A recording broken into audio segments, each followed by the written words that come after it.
Hey guys, just a quick thank you to all of you amazing legends that are subscribed. I could not have done it without you. But most of you listening aren't subscribed, so please do us a favor and hit the subscribe button and like this video. It's free and it really helps our small team out. Thank you. John and I had been talking for a few months, and we decided to try a long-distance weekend date via video. I was excited, nervous even, as I settled in front of my laptop that Friday evening. When John's face appeared on the screen, my heart skipped a beat. He looked handsome as ever, wearing his favorite gray hoodie, sitting in front of his familiar bookshelf. We talked for hours that first night, laughing and sharing stories.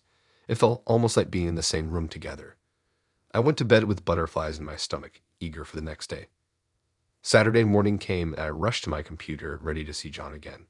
He answered quickly, and I noticed he was wearing the same hoodie. No big deal, I thought. It's the weekend after all. But as we talked, something felt off. The conversation lacked its usual flow, and John's responses seemed almost rehearsed.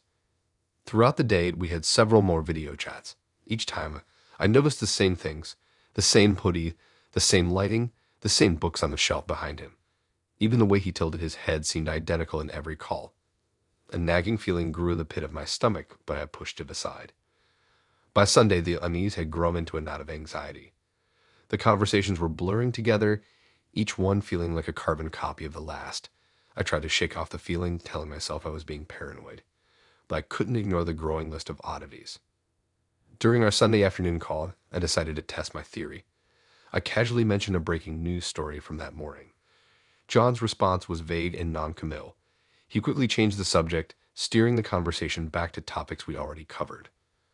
My heart started racing. Something was definitely wrong.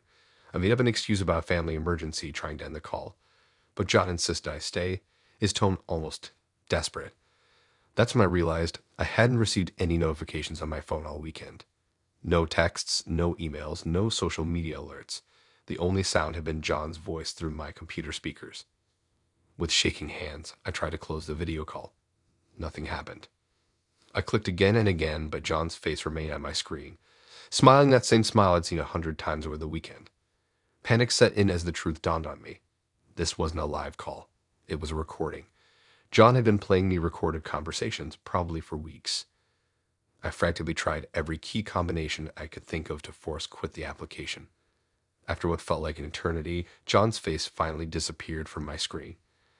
In the sudden silence of my apartment, my mind raced. How long had this been going on? Had any of our conversations been real? I grabbed my phone, intending to call a friend, but found it completely dead. Odd, since I'd charged it the night before. When I plugged it in, hundreds of notifications flooded in at once. Among them was a message from John, sent Friday afternoon before our date weekend. As I read his message, my blood ran cold. He talked about saving our best moments to relive together, calling it the greatest hits of us. He thought this was romantic. Replaying recorded conversations instead of having real ones. I scrolled through my phone, realizing that all my recent calls with John had been unusually short. Had those been real or just more recordings? How much of our relationship had been genuine? With trembling fingers, I typed out a message confronting John about what he'd done. His reply came almost instantly, defending his actions as a way of keeping my image perfect in his mind. He couldn't understand why I was upset. I felt physically ill. The person I thought I was getting to know, the connection I thought we were building, it was all a carefully curated illusion.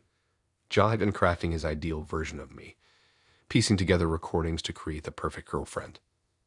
The rest of Sunday passed in a haze of shock and disbelief. I ignored John's increasingly frantic messages, trying to process what had happened. On Monday morning, I made up my mind. I sent John a final message, ending things between us. His reply was chilling. He insisted that he'd always have the perfect version of me with him. The thought of him replaying those recordings, talking to a ghost version of me, made my skin crawl. I blocked his number and all his social media accounts, but it didn't ease the feeling of violation. I kept replaying our conversations in my mind, trying to pinpoint when the real John had disappeared and the recordings had begun.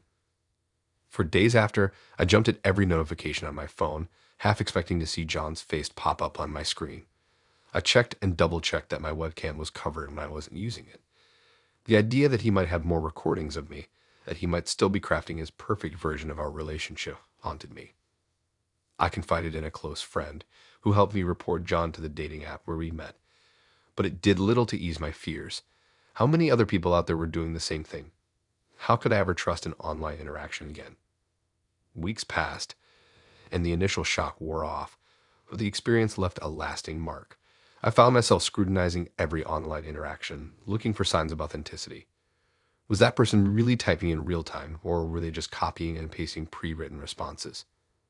The illusion of connection that John had created was shattered, leaving behind awareness that colored all my online interactions. The digital world, which at once seemed full of possibilities for connection, now felt like a minefield of potential deception. As I sit here now recounting this experience, I still can't fully shake the feeling of unease. Somewhere out there, John might still be talking to his perfect version of me, trapped in an endless loop of recorded conversations. And that thought, more than anything else, sends a chill down my spine.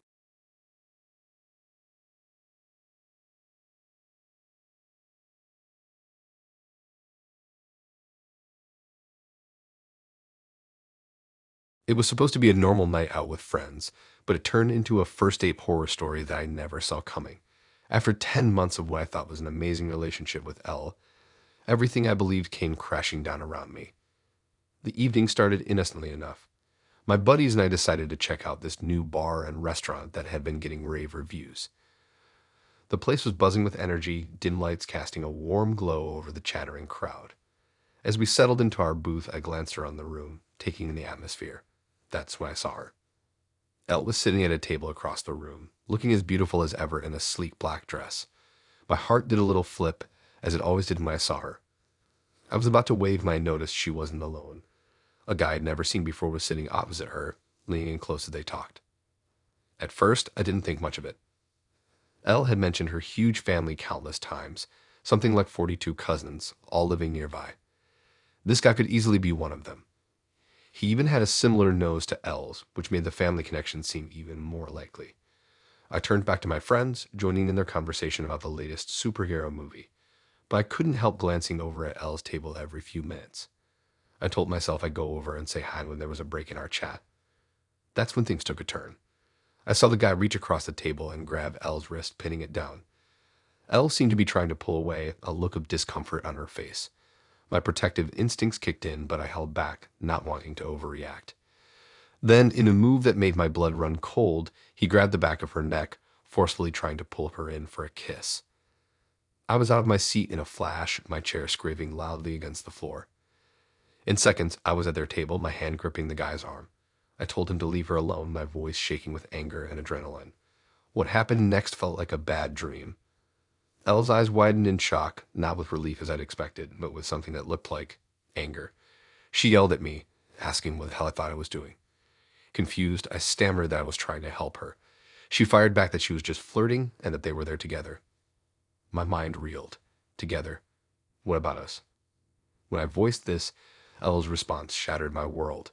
Yes, we were dating, she said, but she was still seeing other people. The restaurant had gone quiet, all eyes on our little drama. I felt like I was going to be sick.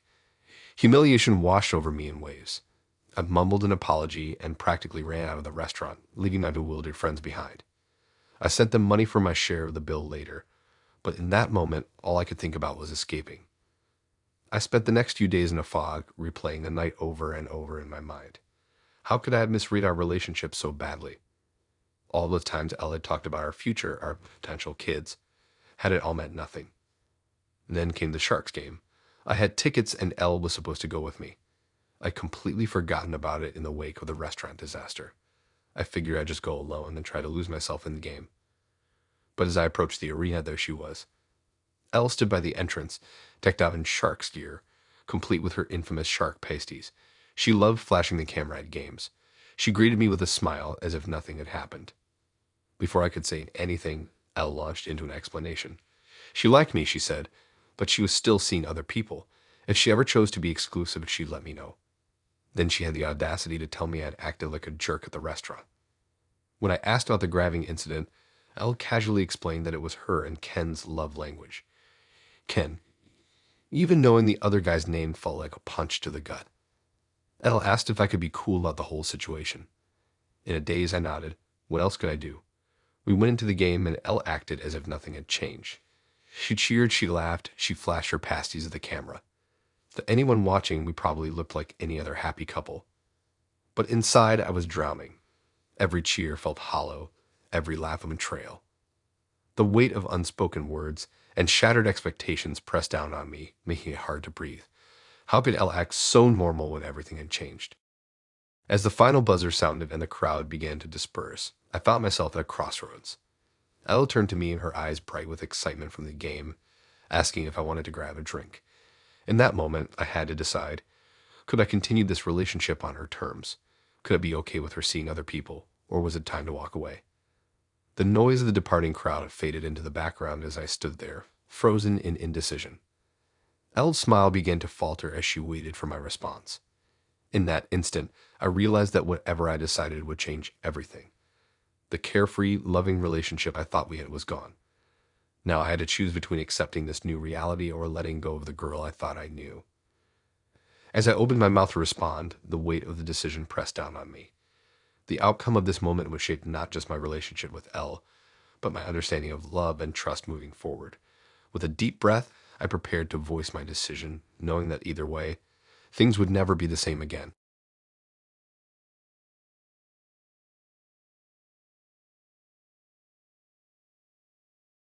It all started 3 months ago when Lisa approached me at my favorite coffee shop. I was sitting alone, as usual, sipping my latte and scrolling through my phone. She walked up, smile bright, and asked if she could join me. I was caught off guard, but nodded, my heart racing. Lisa was pretty, with long brown hair and warm eyes. She laughed at my awkward jokes and seemed genuinely interested in what I had to say. By the end of our impromptu coffee date, I had her number and plans to meet again. I couldn't believe my luck. Our first official date was at a local Italian restaurant. I spent hours getting ready, changing my outfit multiple times and practicing what I'd say in the mirror. When I arrived, Lisa was already there, looking stunning in a red dress. We ordered wine and pasta, and the conversation flowed easily. At least, that's what I told myself. Looking back, I can see the cracks that were there from the beginning. I was so caught up in the idea of finally having a girlfriend that I ignored the lack of real connection. Lisa talked a lot about her job and her friends, but I found myself zoning out. I nodded and smiled at the right moments, but my mind was elsewhere. As the weeks went by, we fell into a routine. We'd meet for dinner twice a week, catch a movie on weekends, and text throughout the day. Lisa was always enthusiastic, planning our next date before the current one was over. I went along with it, telling myself that this was what I wanted. But the truth was, I was starting to dread our time together. I'd watch the clock during our dates, counting down the minutes until I could go home. When my phone buzzed with a text from her, I feel a twinge of annoyance rather than excitement. Still, I couldn't bring myself to end things. I kept making excuses to myself. Maybe I just needed more time to develop feelings. Maybe this was what all relationships were like, and I was expecting too much. Maybe I was just afraid of being alone again. Whenever the reason, I stayed silent and played the part of the happy boyfriend. As we hit the 2-month mark, Lisa started talking about introducing me to her parents. The idea filled me with panic. Meeting her parents felt like a big step, one I wasn't ready for. I mumbled something about being busy with work and changed the subject. Lisa looked disappointed but didn't push it. That's when I started to actively avoid her. I claimed to be working late or feeling under the weather to get out of dates. When we did meet up, I keep things short, always having some excuse to leave early. Lisa noticed the change and started asking if everything was okay. I'd assure her it was, hating myself for the lie. The guilt was eating me alive. I knew I needed to end things, but the thought of hurting Lisa was unbearable. She'd been nothing but kind to me, and here I was unable to reciprocate her feelings. I felt like the worst person in the world. In a moment of desperation, I came up with a plan. If I couldn't bring myself to break up with Lisa, maybe I could make her break up with me. It was a cowardly move, but I was past caring.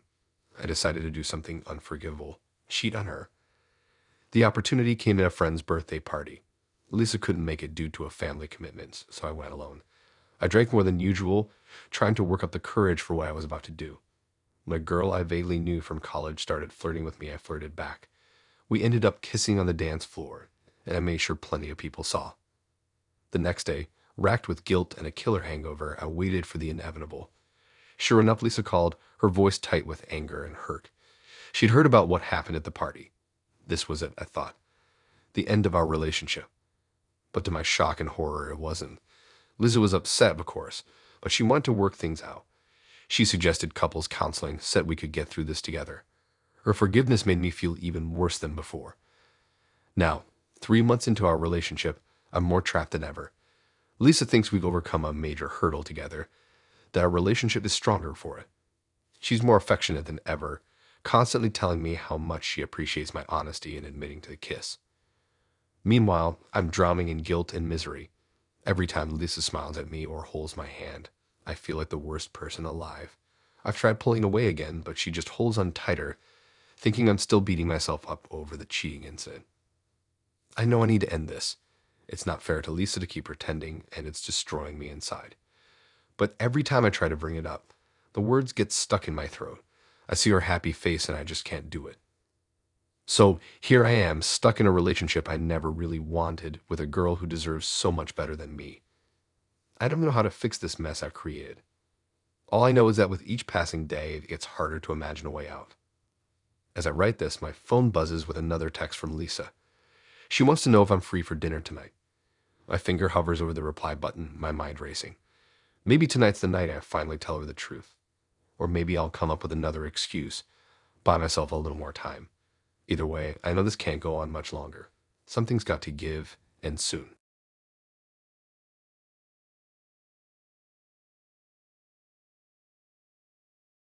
Tom's warm smile and witty bio caught my attention, and soon we were exchanging messages that seemed to flow effortlessly. We discovered shared interests in hiking, indie films, and obscure 80s bands. The conversation felt natural, and I found myself eagerly checking my phone for his replies. After a few days of constant chatting, Tom suggested we meet in person. I was excited, but also a bit nervous, as I always am when meeting someone new. That's when things took an unexpected turn. Tom proposed coming over to my place for our first date, which immediately set off alarm bells in my head. I've always been cautious about inviting strangers into my home, preferring to meet in public first. But that wasn't the only surprise. Tom casually mentioned he'd be bringing his toddler son along. He explained that as a single dad, he took his son everywhere with him. While I admired his dedication, I couldn't help but feel uneasy about the situation. My 2-year-old dog, a rescue with a fear of children, came to mind. I worried about creating a stressful or potentially dangerous situation for both the child and my pet. I tried to explain my concerns to Tom, suggesting we meet at a cafe or park instead. He seemed disappointed but agreed. However, as we continued planning, he began pushing for me to come to his house. The problem was he lived quite far from me. On a good day, I might have considered it, but with my chronic illness causing severe fatigue, such a long drive was out of the question. I opened up to Tom about my health issues, hoping he'd understand. To my dismay, he didn't seem to grasp the severity of my condition. He kept insisting I could manage it if I really wanted to see him. His words made me feel invalidated and misunderstood. I found myself explaining my symptoms in detail, trying to make him understand that it wasn't just a matter of willpower. The situation took another uncomfortable turn when Tom suggested I leave my dog alone overnight so I could stay at his place. I was taken aback by this proposal. A dog is more than just a pet. He's my constant companion and a source of comfort, especially during flare-ups of my illness. The idea of leaving him alone for so long with someone I'd never met in person made me extremely uncomfortable. Feeling pressured but still wanting to give Tom a chance, I tried to find a compromise. I proposed meeting in public first, then possibly having him over to my place without his son, just to see if we were compatible before introducing a child into the mix. I thought this was a reasonable suggestion, but Tom's reaction left me stunned.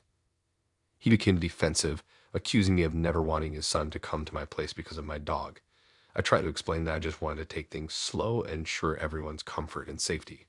I even mentioned my plan to consult a dog trainer for advice on introducing my pet to children safely. But Tom wasn't interested in my explanations. His words became harsher, telling me he'd never met someone who prioritized their dog over people. The accusation stung, making me question whether I was being unreasonable. I found myself stammering, trying to defend my position while also questioning my own judgment. As the days passed, Tom's messages became increasingly pushy. He continued to insist that I was being unfair to him and his son, refusing to acknowledge my valid concerns. Each notification from him filled me with a sense of dread. I began to feel anxious every time my phone buzzed, wondering what new demand or accusation I'd face. The more Tom pushed, the more I retreated. I started taking longer to respond to his messages, hoping he'd take the hint. But instead, his texts became more frequent and insistent. He began questioning my interest in him, suggesting that if I really liked him, I'd make more of an effort to meet on his terms. I found myself constantly on edge, torn between my desire to meet someone and my instinct to protect myself and my dog. The stress began to affect my health, exacerbating my fatigue and other symptoms. I realized that what had started as an exciting potential connection had turned into a source of anxiety and discomfort. After a particularly stressful day of back and forth messages, I decided I'd had enough. With shaking hands, I typed out a final message to Tom. I explained as kindly as I could that I didn't think we were a good match and wished him well. My finger hovered over the send button for several minutes before I finally gathered the courage to press it. To my relief, Tom didn't respond. The silence was deafening but welcome. I blocked his number and deleted our chat history, feeling a weight lift off my shoulders. As I sat on my couch, my loyal dog curled up next to me, I realized how close I'd come to ignoring my instincts and potentially putting myself in an uncomfortable or even dangerous situation. The whole experience left me feeling drained and a bit disillusioned with online dating. I decided to take a break from the apps for a while, focusing instead on my health and spending time with friends and family. As the days passed, the anxiety Tom had caused began to fade, replaced by a sense of relief that I trusted my gut and stood my ground. While I hadn't found the connection I was hoping for, I'd learned valuable lessons about setting boundaries and trusting my instincts. I knew that when I was ready to try dating again, I'd approach it with a clearer understanding of what I needed and deserved in a potential partner.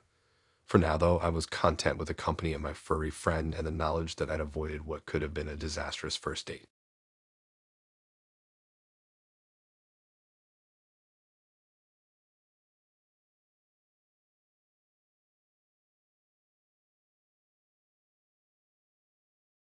It all began 2 years ago when I met Jacob. We hit it off instantly, and within months we were living together. Everything seemed perfect until the day I discovered his betrayal. It was a chilly autumn evening when I stumbled upon evidence of Jacob's infidelity. He had been cheating on me with his ex-girlfriend. My world shattered as I confronted him at her house, only to be met with blatant lies. The worst part, he refused to acknowledge it as cheating and made no effort to rebuild the trust he had broken. Just when I thought things couldn't get worse, they did. Jacob met a girl on Bumble BFF, a platform supposedly for making platonic friendships. At first, I didn't mind. I've always been okay with him having friends of any gender. But as days passed, I noticed a drastic change in his behavior. He began talking to this new girl constantly, far more than he ever spoke to me. There were days when he completely ignored my presence, despite us living under the same roof. It felt like I had become invisible in my own home.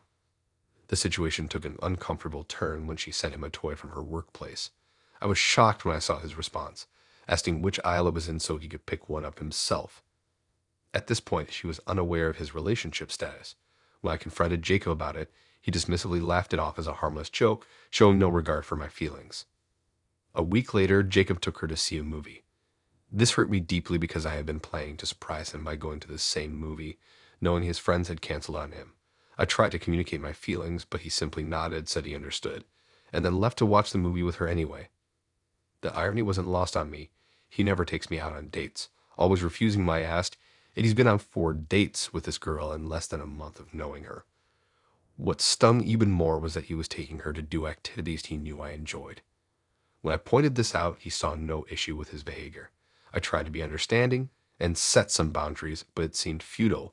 He was aware of my discomfort but continued to do as he pleased. In an attempt to salvage our relationship, I established 3 main boundaries. She wasn't allowed in our car, she couldn't come over to our home, and he wasn't permitted to visit her house. Jacob agreed to these terms when I brought them up. I even expressed my concern that she might have feelings for him, judging by her text messages and the fact that her family knew about my boyfriend. He claimed to be oblivious and promised to reduce his communication with her. However, his promise turned out to be empty words. Today, I discovered they had been exchanging messages like sweet dreams to each other. When I expressed my discomfort, Jacob laughed it off, insisting it wasn't a big deal. I requested to see their conversation, which he initially refused. After some persuasion, he relented, and that's when I found out he was planning to go to her house on Sunday for a baking session. Tears streamed down my face as I questioned why he thought this was acceptable behavior. I pointed out that this wasn't typical friend activity. It resembled a date more than anything else. His response: he didn't want to deal with it at that moment and simply walked out. I called him, desperate to have a conversation about the situation, but he ignored my attempts. When I finally got through and asked why he thought it was okay to treat me this way, he angrily retorted that he wasn't trying to be with me anymore. He declared that I couldn't prevent him from seeing a friend or going to her home, and even had the audacity to say I needed permission to set such boundaries with him. As I sit here, contemplating our 2-year relationship, I feel lost and betrayed. The man I thought I knew seems to have vanished, replaced by someone I barely recognize. His priorities have shifted dramatically, and I find myself wondering where I fit in his life anymore. The emotional toll of this situation is overwhelming. I've gone from being his partner to feeling like an afterthought. The constant rejection and disregard for my feelings have left me questioning my self-worth. Every time he chooses to spend time with her over me, it's like a knife twisting in my heart. I can't help but replay all the moments we shared, wondering if they meant as much to him as they did to me. The laughter, the inside jokes, the quiet evenings spent together. Do they hold any value for him now, or have they been overshadowed by his new friendship?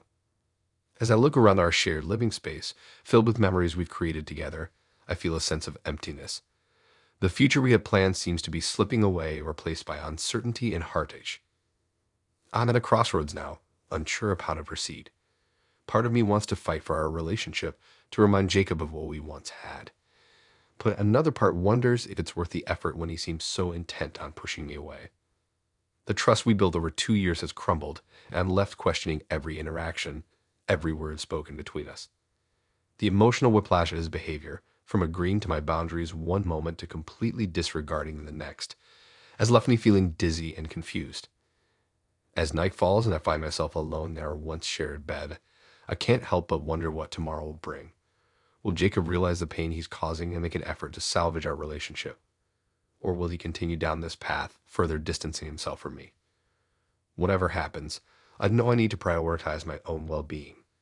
The constant stress and heartache of this situation are taking their toll, and I'm beginning to realize that I deserve better than this. As I close my eyes, I make a silent promise to myself to face whatever comes next with strength and dignity, regardless of Jacob's choices.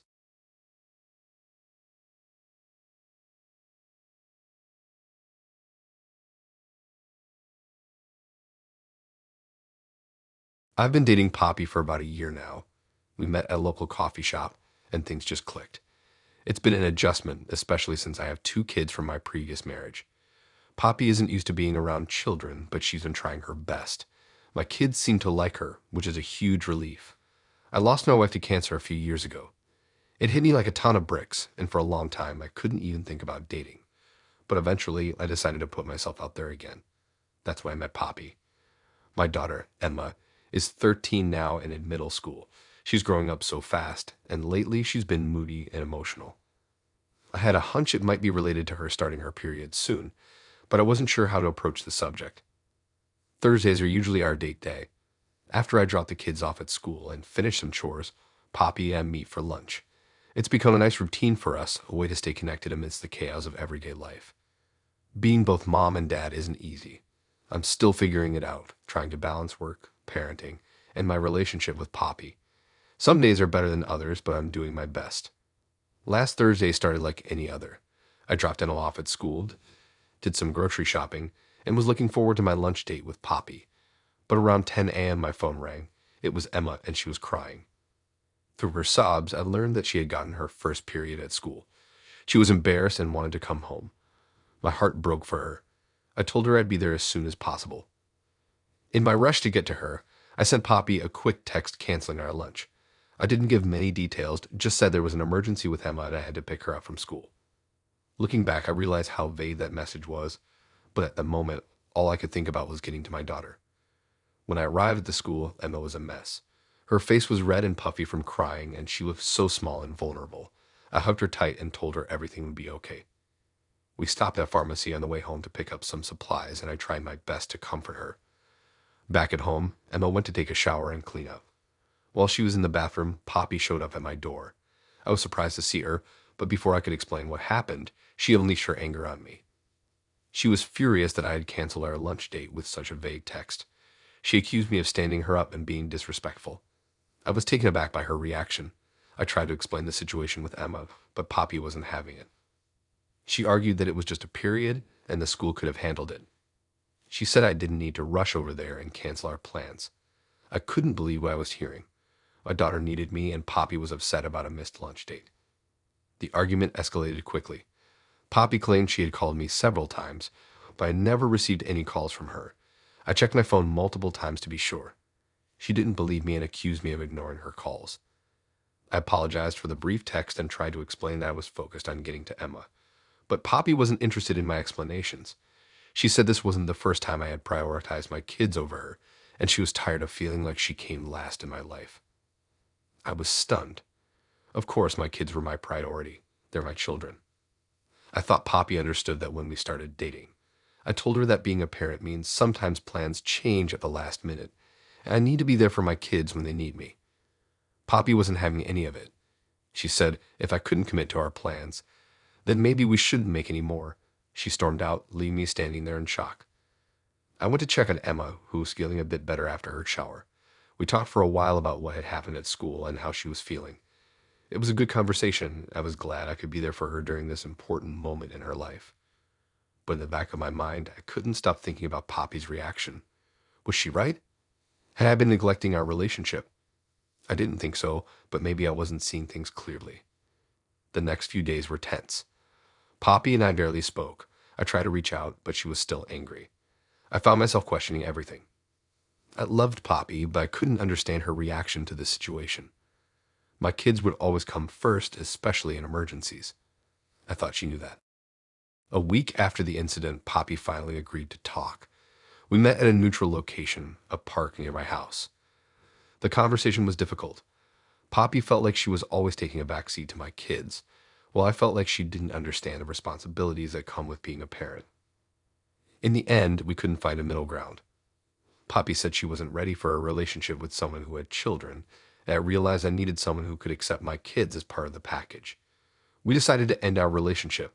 It was hard, but I knew it was the right decision. As I walked home from the park, I felt a mix of sadness and relief. Sadness for the end of a relationship I had valued, but relief that I no longer had to choose between my girlfriend and my children. That night, as I tucked Emma into bed, she asked me if everything was okay. I smiled and told her not to worry. As I kissed her goodnight, I knew that no matter what happened in my love life, being there for my kids would always be my top priority.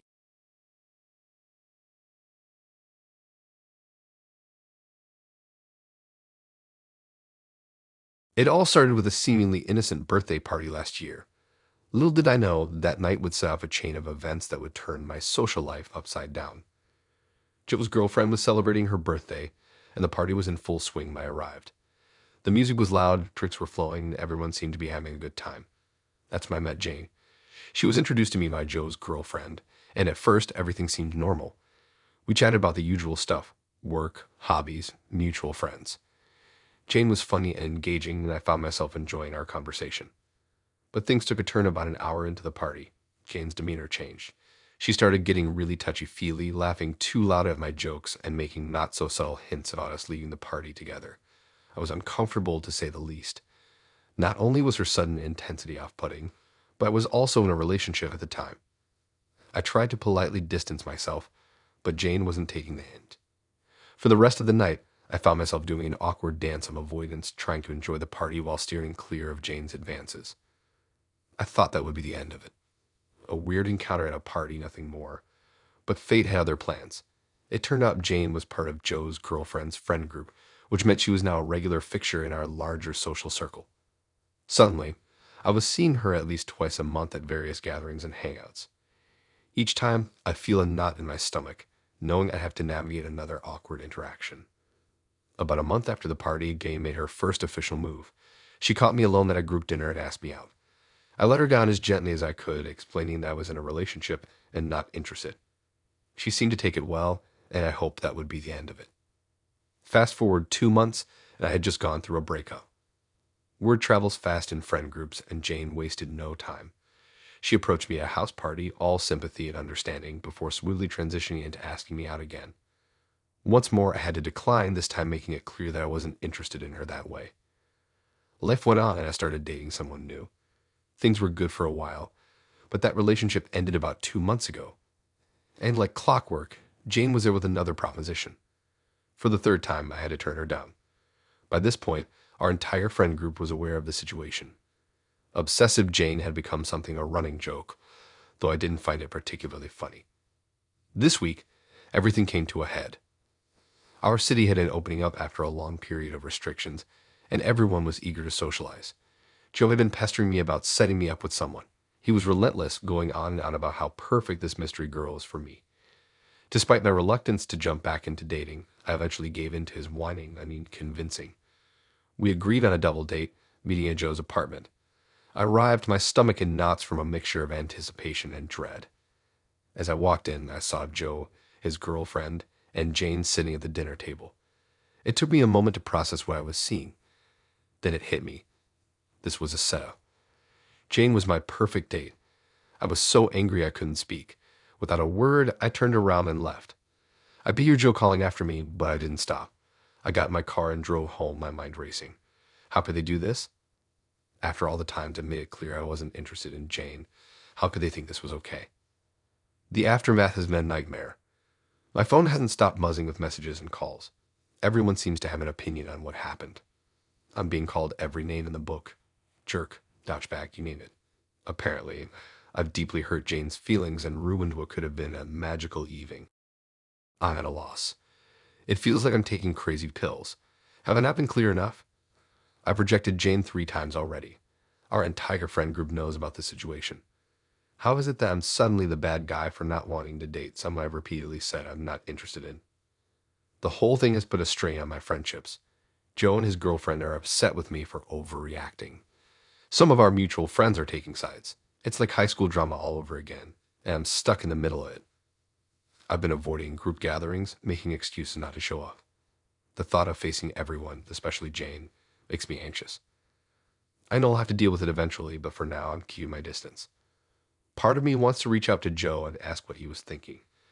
If he really believed this surprise setup would work, did he not consider how uncomfortable it would make me, or Jane for that matter? But another part of me is too angry to have that conversation right now. As for Jane, I'm not sure what to do. I feel bad that she's hurt, but at the same time, I'm frustrated that my feelings and boundaries seem to count for nothing. How many times do I have to say no before it sinks in? I've been replaying the events in my head, wondering if there was something I could have done differently. Should I have been more forceful in my rejections? Less friendly in our interactions? But then I remind myself that I shouldn't have to change my entire personality just to get someone to respect my decision. The whole situation has left me feeling drained and disillusioned. What I thought was a solid group of friends now feels like a minefield of ulterior motives and disrespect. I'm questioning who I can trust and who genuinely has my best interests at heart. For now, I'm taking some time to myself. I've muted the group chats and I'm screening my calls. I need space to clear my head and figure out how to move forward. One thing's for sure, I won't be agreeing to any more surprise setups or blind dates anytime soon. As I sit here, staring at my silent phone, I can't help but wonder what's next. Will this blow over, or has it permanently altered my friendships? Will Jane finally get the message, or am I in for more uncomfortable encounters? Only time will tell. One thing's certain, this is one dating horror story I won't forget anytime soon.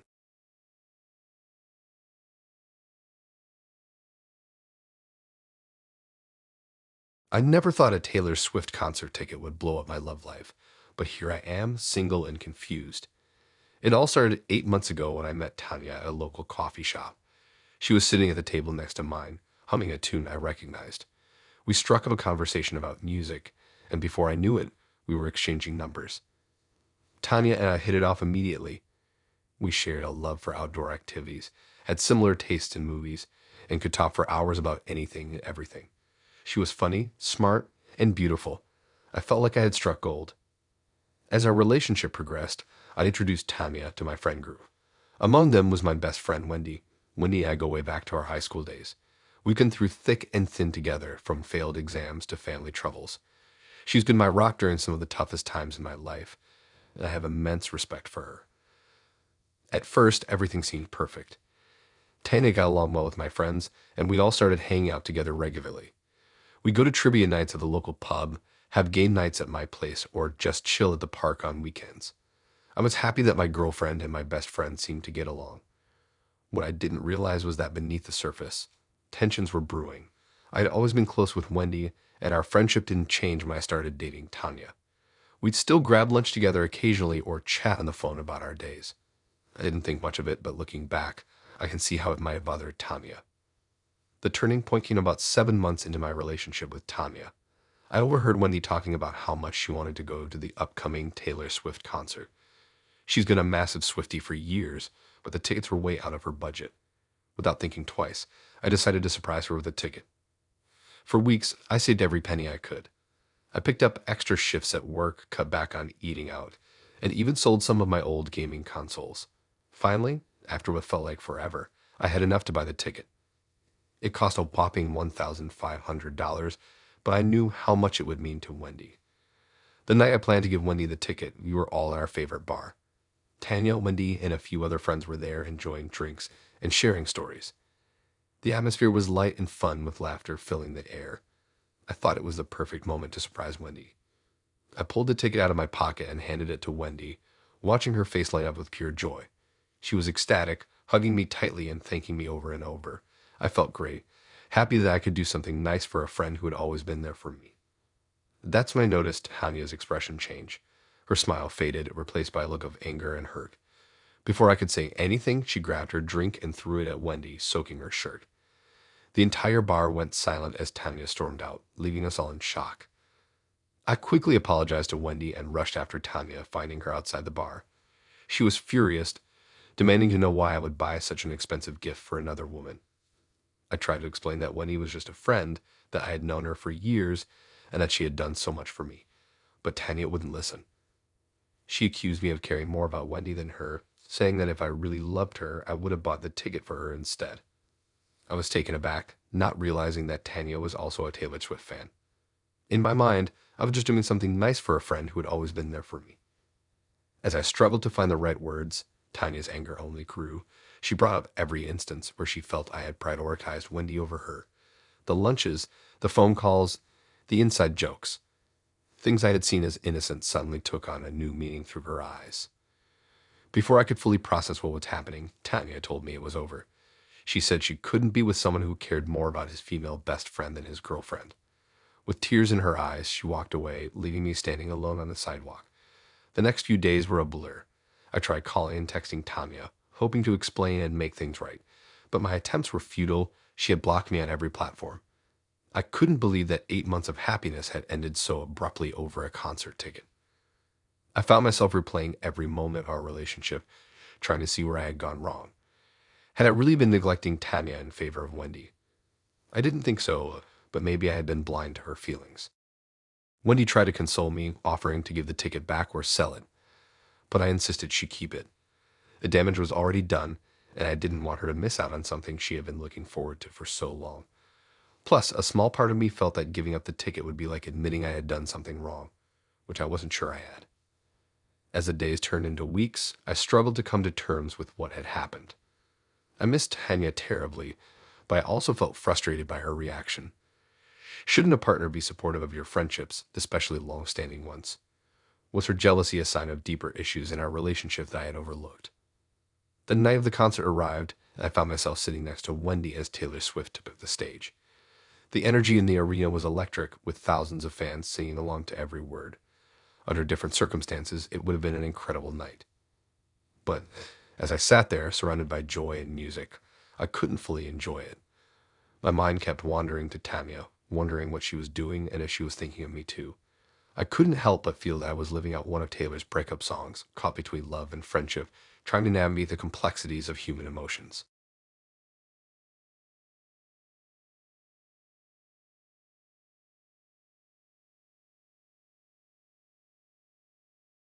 The first time I saw Frank, I nearly spilled my latte all over him. I was rushing out of the coffee shop, late for work, when he held the door open for me. Our eyes met, and I felt an instant spark.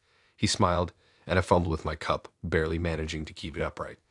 We laughed it off, and somehow I walked away with his number scribbled on my takeaway cup. Our first date was at a small indie concert. Frank knew the band, and we ended up backstage after the show. He was charming, funny, and seemed genuinely interested in everything I had to say. As we walked home that night, Our hands brushed against each other, and I felt butterflies in my stomach. Over the next few weeks, we fell into an easy rhythm. We'd grab dinner at quirky restaurants, spend afternoons browsing bookstores, or just hang out at my place watching obscure films. Frank was attentive and sweet, always surprising me with little gifts or thoughtful gestures. I found myself thinking about him constantly, daydreaming about our future together. About a month into our relationship, Frank invited me over to his apartment for the first time. I was excited to see where he lived, to get a glimpse into his personal space. His place was nice, modern, and minimalist, with shelves full of books and vinyl records. As he gave me the tour, I noticed a closed door at the end of the hallway. When I asked about it, Frank quickly said it was just storage and steered me towards the kitchen. We had a lovely evening cooking dinner together and cuddling on the couch. As I was leaving, I glanced down the hall again. The door was still firmly shut, but I could have sworn I heard a noise coming from inside. A cough, maybe. I shook it off, figuring it was just the neighbors. Over the next few weeks, I spent more time at Frank's place. The closed door started to nag at me. Once, I noticed some crumpled food wrappers outside it. Another time, I spotted what looked like a hairbrush peeking out from underneath. When I casually asked Frank about it, he got oddly defensive and insisted it was nothing. His reaction only made me more curious. One night when Frank was in the shower, I decided to investigate. I crept down the hallway and tried the door handle. To my surprise, it was unlocked. Heart pounding, I slowly pushed it open and peeked inside. The room was fully furnished as a bedroom. There was a neatly made bed, a dresser, even framed photos on the walls. In the attached bathroom, I saw toiletries and a toothbrush. It was clear someone was living here. But who? I heard the shower turn off and quickly shut the door, hurrying back to the living room. When Frank came out, I tried to act normal, but my mind was reeling. Who was staying in that room? Why had Frank been hiding it from me? I started paying closer attention after that night. I noticed Frank would sometimes whisper when on the phone or step outside to take calls. He was vague about his schedule, often canceling plans last minute. Once I could have sworn I saw a woman's coat hanging by the door, but it was gone moments later. The more I observed, the more unsettled I felt. Frank had seemed so open and honest at first. Now I was realizing how little I actually knew about him. I tried to bring up the room a few times, but he always brushed me off or changed the subject. One evening, about 2 months into our relationship, I was at Frank's place when I heard muffled voices coming from the mystery room. I confronted Frank, demanding to know what was going on. He got angry, insisting I was being paranoid and that I needed to mind my own business. We argued back and forth until Frank finally snapped. He told me he had a roommate who was very private and didn't like meeting new people. He said he should have told me sooner, but didn't want to complicate things. I pressed for more details, but Frank clammed up. He said if I couldn't respect his boundaries, maybe we shouldn't see each other anymore. I left that night feeling confused and hurt. Part of me wanted to believe Frank's explanation, but something felt off. Why all the secrecy? Why have you lied about it for so long? And who was this mysterious roommate I'd never seen or heard in 2 months of dating? Against my better judgment, I decided to do some digging. I looked up property records for Frank's address and discovered he wasn't the owner. A woman named Sarah was. When I searched her name online, I found an article from a few years back about a missing person case. The photo showed a woman who looked eerily similar to the one I glimpsed in those framed pictures in the secret room. My blood ran cold as I pieced things together. Was Frank holding this woman captive? Was she hiding from someone? I didn't know what to think, but I knew I couldn't ignore it. With shaking hands, I called the police and told them everything. The next few days were a blur. Detectives questioned me for hours. They searched Frank's apartment and found Sarah living in that back room. The full story came out eventually. Sarah was Frank's ex-girlfriend who had been on the run from an abusive ex. Frank had been hiding her, thinking he was protecting her, but in his misguided efforts to keep her safe, he'd essentially become her captor. Sarah had been living in that room for over a year, rarely leaving the apartment. Frank had convinced her it wasn't safe to go out, that her ex might find her. He controlled her access to the outside world, monitoring her phone and internet usage. Sarah had become completely dependent on Frank, too scared and isolated to reach out for help. As the truth unraveled, I learned that Frank had a history of controlling behavior in relationships. He'd never been violent, but he had a pattern of isolating partners and manipulating them emotionally. With Sarah, he'd taken it to an extreme, using her fear and vulnerability to keep her under his control.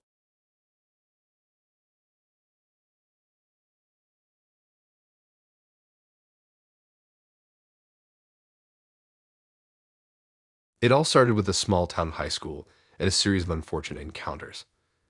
I never imagined that my past would come back to haunt me in such a bizarre and unsettling way. But here I am, caught in a web of accusations and drama that spans over a decade. Growing up, I attended a tiny school where everyone knew each other. My graduating class had only about 50 students. When I was 15, an older guy, 19 years old, took an interest in me. Being silly and inexperienced, I didn't see the red flags. He ended up taking advantage of me, leaving me confused and hurt. It turned out that Amy, another girl from school, had also been involved with this creep before me. Our parents worked together with the police, and eventually, the guy was put behind bars. You'd think that would be the end of it, but it was just the beginning of a strange connection between Amy and me. For the next couple of years, Amy and I barely interacted. We shared a core class, but that was about it. I always tried to be friendly when I could, but she seemed to keep her distance. I didn't think much of it at the time. Then I met Mark. He lived about 40 minutes away, but we met at work. After dating for a few months, he invited me to a party at his parents' house. I was excited to meet his family and friends, thinking this was a big step in our relationship. When we arrived at the party, I was surprised to see some extra cars in the driveway. As Mark introduced me to everyone, I suddenly came face to face with Amy. She looked upset and left crying shortly after seeing me. I was baffled by her reaction, as we barely knew each other. The party was awkward after that, and I couldn't shake the feeling that something was off. A few weeks later, I found out why. Mark had slept with my sister, which obviously ended our relationship. To add insult to injury, Amy started completely avoiding me at school, as if I had somehow wronged her. Years went by and I thought I left all that drama behind. I got married, then divorced, and decided to move to a bigger town for a fresh start. It was 2024, and I was ready to put myself out there again. That's when I met Ryan. Ryan was engaged but in a polyamorous relationship. His fiancée was cool with us going on dates, so we went out for lunch and drinks a few times. I was excited about the possibility of a new connection, even if it was unconventional. But then things took an unexpected turn. I discovered Ryan had another girlfriend he hadn't told me about. When he finally revealed who it was, I was shocked to learn it was Amy from high school. The same Amy who had been avoiding me for years. Feeling hurt by the dishonesty, I ended things with Ryan. Poly relationships are built on trust, and that trust was clearly broken. I thought that would be the end of it, but I was wrong. Amy found out about my dates with Ryan and confronted me in public. She accused me of being her abuser and the cause of all her pain. I was stunned. I tried to explain that I never knew she was involved with any of these men when they approached me, but she wouldn't listen. Since then, Amy has been on a crusade against me. She's been posting online about how I've abused and tortured her throughout her life. She doesn't use my name, but it's clear to anyone who knows us who she's talking about. We share many mutual friends, and people are starting to react to her posts. I'm at a loss for what to do. We're both in therapy, and we don't speak directly. She has me blocked on all social media platforms, even though we've never been friends or talked much. I'm starting to question my own memories and experiences. Am I somehow the bad guy in this situation without realizing it? I've spoken to some mutual friends, seeking their perspective. They told me that Amy has been bringing up these issues even before I moved to the bigger city. It seems like she's unwilling to move on and just wants to stay bitter about the past. The whole situation feels like a bizarre nightmare. I never imagined that events from over a decade ago could come back to haunt me like this. It's frustrating to be accused of things I know I didn't do, especially when I've always tried to be kind and respectful to everyone, including Amy. I'm torn between wanting to clear my name and not wanting to escalate the situation further. Part of me thinks that responding publicly might just give her more ammunition to use against me. On the other hand, staying silent feels like I'm letting her control the narrative. The stress of this situation is taking a toll on my mental health. I'm having trouble sleeping and find myself constantly checking social media to see if there are any new posts about me. It's affecting my work and my ability to form new relationships. I've considered reaching out to Amy directly to try and resolve things, but given her past behavior, I'm worried that might make things worse. Plus, with her having me blocked on everything, I'm not sure how I'd even contact her. My therapist has been helpful in dealing with the emotional impact of all of this, but she can't give me legal advice or tell me how to handle the social media aspect. I'm thinking about consulting a lawyer to understand my options better. For now, I'm trying to focus on the positive aspects of my life and not let this situation consume me. I'm grateful for the friends who have stood by me and haven't just taken Amy's word as gospel. Their support means more to me than I can express. As I navigate this challenging situation, I'm learning a lot about myself and the importance of clear communication in relationships. I'm also realizing how crucial it is to surround yourself with people who know your character and won't be swayed by baseless accusations. Looking ahead, I'm not sure what's going to happen. Will Amy continue her online campaign against me? Will more people start to believe her accusations? Or will this all eventually blow over? Only time will tell. For now, I'm taking it one day at a time, trying to stay true to myself and hoping that the truth will prevail in the end.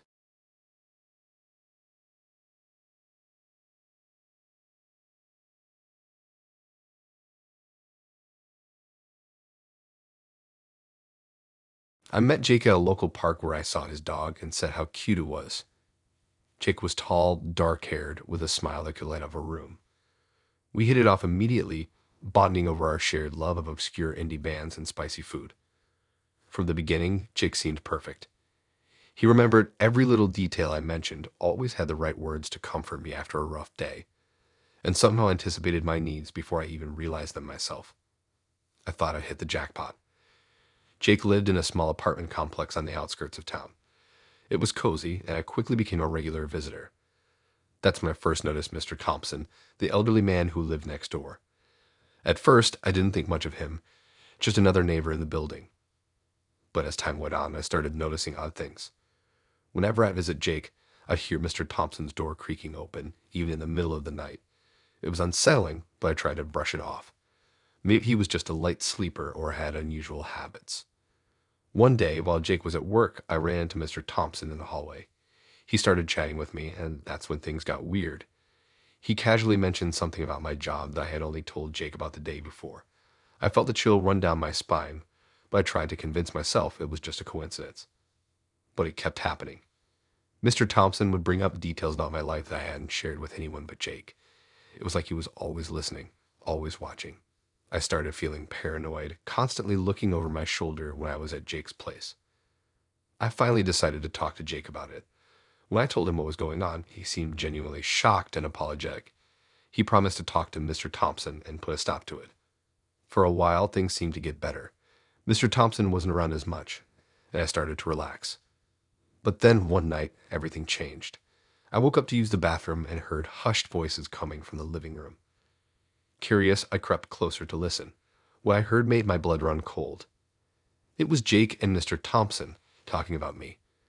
They were discussing my habits, my schedule, even my relationships with friends and family. It was like they were comparing notes, filling each other in on every aspect of my life. I stood there, frozen in shock, as the truth slowly dawned on me. Jake and Mr. Thompson weren't just neighbors.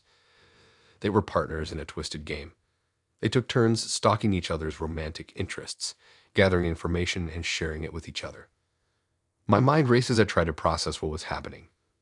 All those times, Jake had seemed to know exactly what I needed or wanted. It wasn't because he was intuitive or caring. It was because he had been watching me, studying me like I was some kind of experiment. I felt sick to my stomach.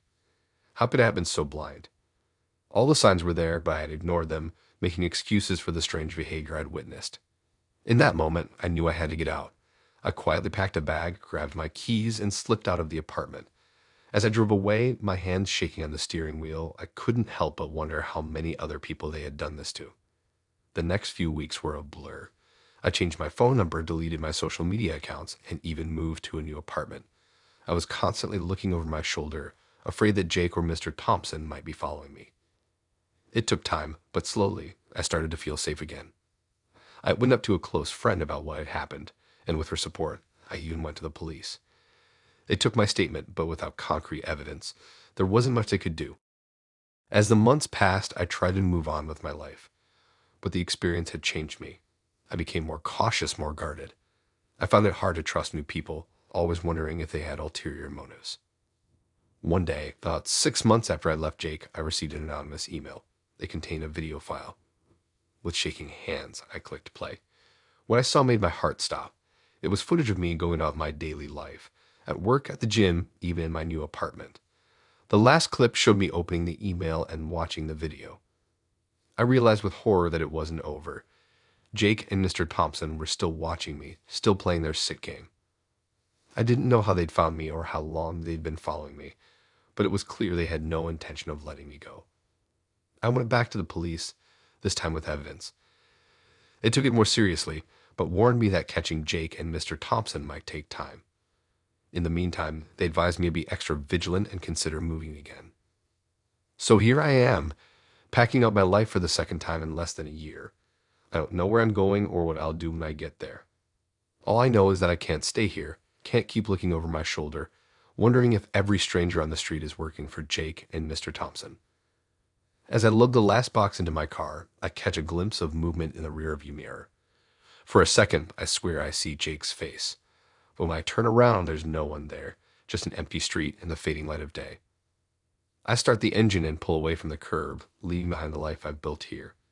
I don't know what the future holds, but I know one thing for certain. I'll never let my guard down again. Because somewhere out there, Jake and Mr. Thompson are still watching, still waiting. And I can't shake the feeling that this nightmare is far from over.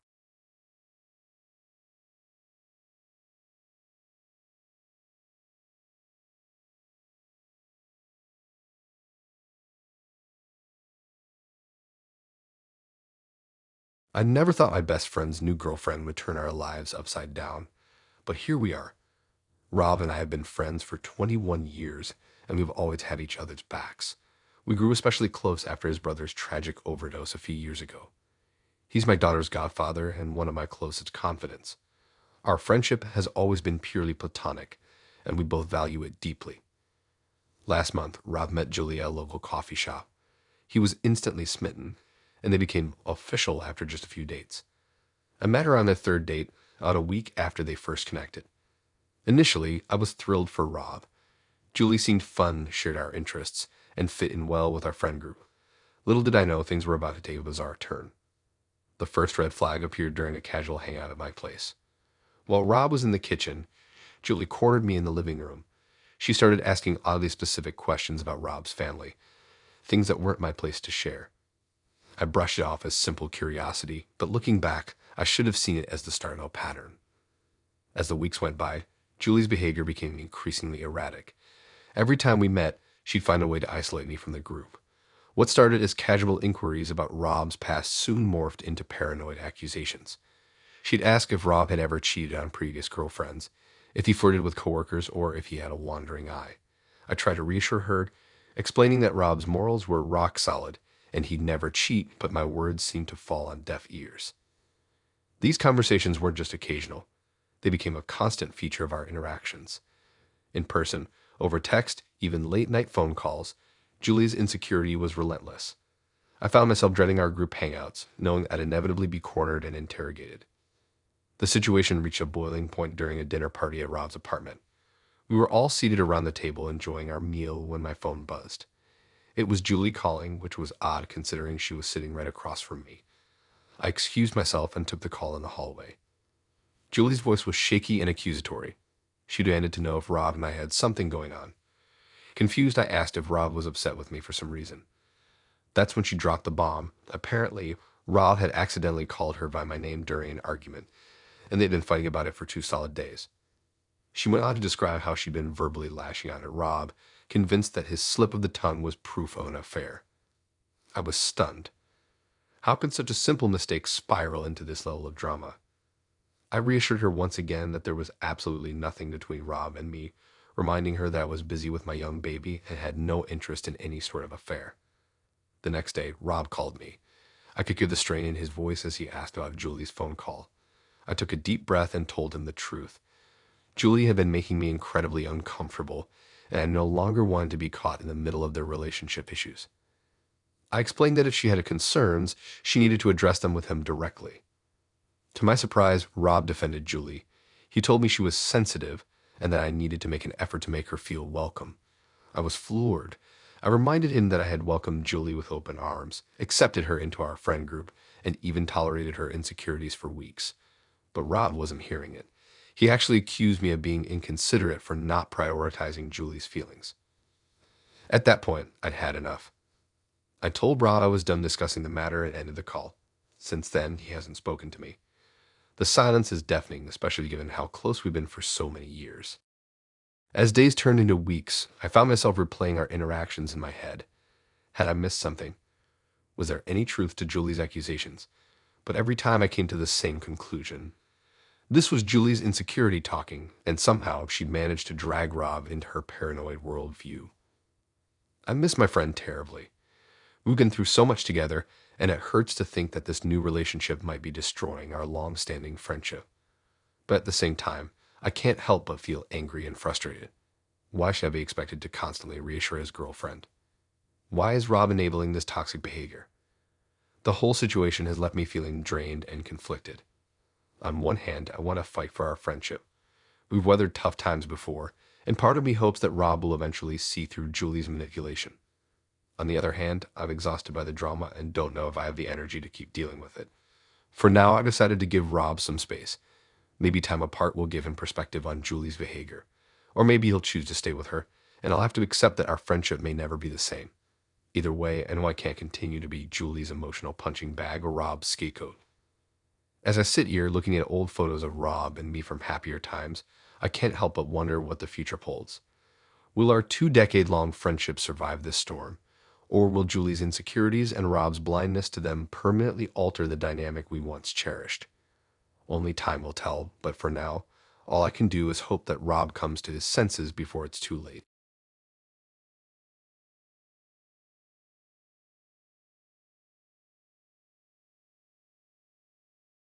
The first time I saw him, I felt an instant connection. His warm smile and easy laugh drew me in, and before I knew it, we were dating. Everything seemed perfect. He was attentive, caring, always made me feel special. I thought I hit the jackpot. One night, as we cuddled on my couch watching a movie, he asked about my deepest fear. I laughed it off, jokingly saying I was afraid of spiders. He chuckled and promised he'd never let that happen to me. I thought it was sweet at the time, but little did I know that moment would mark the beginning of a nightmare. A few days later, I noticed something odd in my apartment. I was alone, reading a book, when I caught a glimpse of movement out of the corner of my eye. When I looked up, there was nothing there. I shrugged it off, thinking it was just my imagination. But then it happened again, and again. Small, almost imperceptible movements when I was home alone. I tried to rationalize it, telling myself it was probably just shadows or my eyes playing tricks on me. But deep down, a sense of unease started to grow. One morning, I woke up to find something wet on my pillow. It wasn't drool, it was too sticky, too strange. I couldn't explain it, and it left me feeling disturbed. I changed the pillowcase and tried to forget about it, but the incident lingered in the back of my mind. The breaking point came one night when I jolted awake in a cold sweat. Something was crawling on my bed. I fumbled for the lamp switch, my heart pounding. When the light flooded the room, I saw it, a spider right there on my comforter. I leaped out of bed, my skin crawling. I searched my entire apartment, looking for any sign of more spiders or how they might be getting in. But I found nothing out of the ordinary. No cracks in the walls, no open windows, nothing. Shaken, I texted him about what had happened. His reply came quickly, but instead of the comfort I was seeking, his words sent a chill down my spine. He said he told me he'd never let that happen to me, and I was welcome. The phrasing felt off, almost as if he was taking credit for the spider's presence rather than sympathizing with my fear. I tried to brush it off, telling myself I was reading too much into it. But the incidents didn't stop. They became more frequent, more intense. I find spider webs in corners I swore I'd just cleaned. Sometimes I'd feel something tickling my skin, only to find nothing there when I looked. Each time something happened, I'd tell him about it. And each time, he'd become more affectionate, more protective. He pulled me tighter, telling me he'd always keep me safe. But the more he did this, the more trapped I felt. It was like he was using my fear against me, controlling me in a way I couldn't escape. I started to withdraw from him, making excuses not to see him as often, but that only seemed to make things worse. The spider incidents increased, and I found myself constantly on edge in my own home. I couldn't sleep, couldn't relax, always waiting for the next encounter. One night, after a particularly bad scare involving multiple spiders in my bathroom, I broke down and told a friend what was happening. To my relief, she believed me. She helped me see that what he was doing was a form of psychological manipulation. With her support, I found the strength to confront him. I told him I knew what he was doing and that it needed to stop. His reaction was not what I expected. Instead of denying it or getting angry, he smiled. A cold, calculating smile that made my blood run cold. He admitted to everything. He said he was trying to make me dependent on him to need him. He thought by controlling my fear he could control me. His confession left me stunned and terrified. I ended things with him right then and there, but he wouldn't accept it. He started showing up at my apartment unannounced, always with some reason why he needed to see me. And each time, the spider incidents would get worse afterward. I felt like I was losing control of my life. My fear of spiders had turned into a fear of him, of what he might do next. I couldn't understand how someone who claimed to care about me could use my fears against me like this. Finally, I had enough. I packed a bag and left my apartment, staying with my friend without telling him where I was. For the first time in weeks, I slept through the night without incident. But the peace didn't last. He started bombarding me with messages, alternating between concern and anger. My friend noticed my distress and urged me to take action. We reported the situation to the police, though they couldn't do much without concrete evidence. Still, they advised me on how to protect myself. I blocked his number and social media accounts. I never returned to that apartment, instead finding a new place to live. I changed my routines, my phone number, everything I could to make sure he couldn't find me. It's been a few months now, and I'm slowly starting to feel safe again. I still jump at unexpected movements sometimes, and I'm more cautious about who I let into my life. The experience has left its mark on me, a constant reminder of how vulnerability can be weaponized. I don't know if I'll ever fully shake my fear of spiders or the fear of being manipulated like that again, but I've determined not to let this experience define me. I'm moving forward, one day at a time, reclaiming my life and my sense of safety. The nightmare is over, but its lessons will stay with me forever.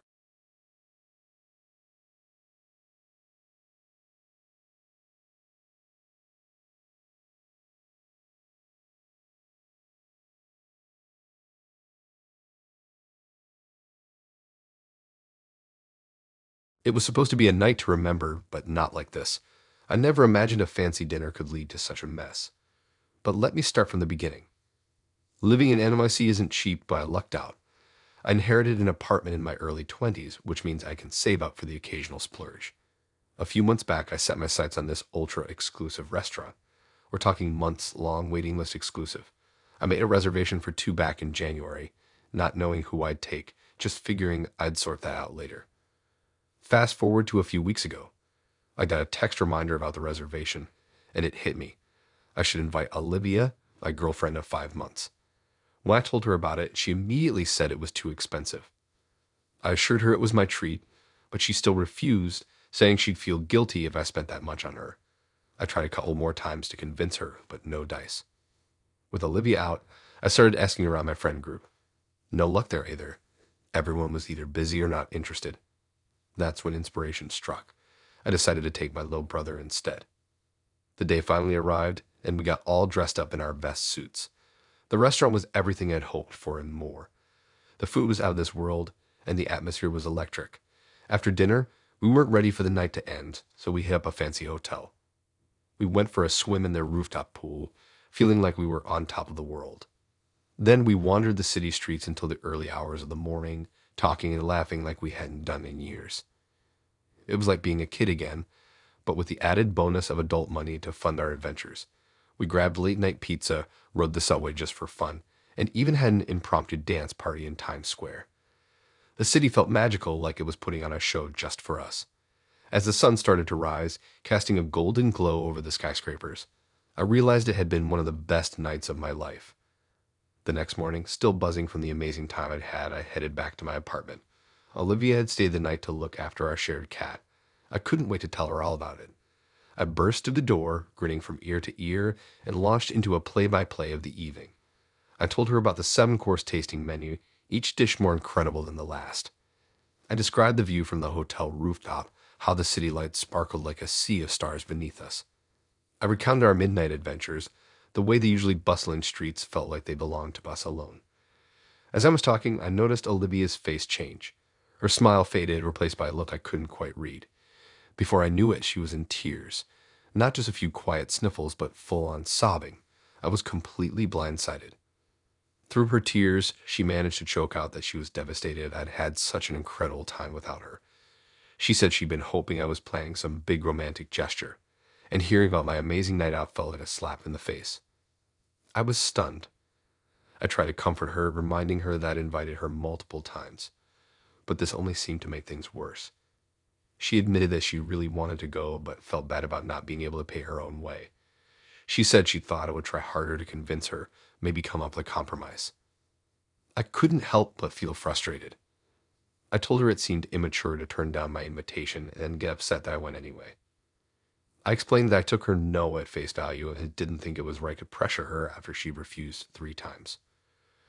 The more I tried to explain my perspective, the more upset she became. She accused me of being insensitive to her feelings, of not understanding how much it hurt her to be left out. She said she felt like I didn't value her company as much as I should. I was at a total loss. This was so out of character for Olivia. We never even had a real argument before. Our relationship had always felt easy and drama-free. Seeing her like this was really throwing me for a loop. As her tears continued to fall, I started second-guessing myself. Maybe I should have tried harder to convince her to come along.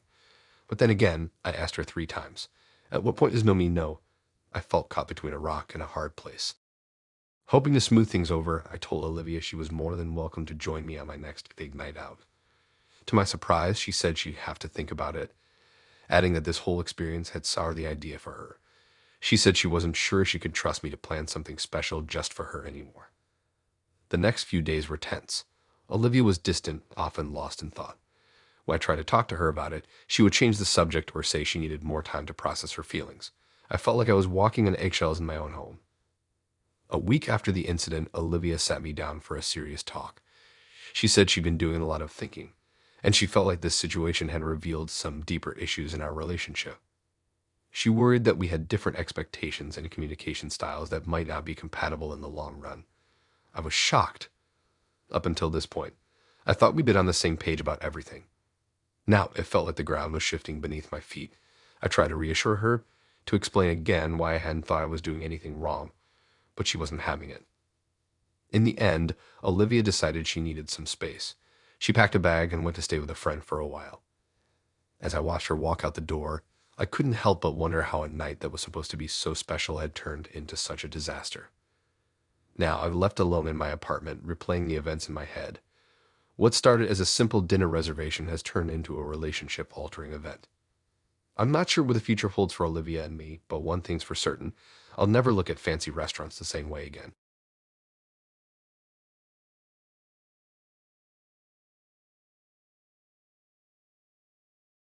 The moment I first laid eyes on Priya, I knew I was in trouble. She was standing by the bar, her dark hair cascading down her shoulders, a mysterious smile playing on her lips. I couldn't help but approach her, drawn in by an inexplicable force. Little did I know that force would soon turn into a whirlwind that would leave my life in chaos. Our first date was at a quaint Italian restaurant. Priya was charming, her laughter infectious.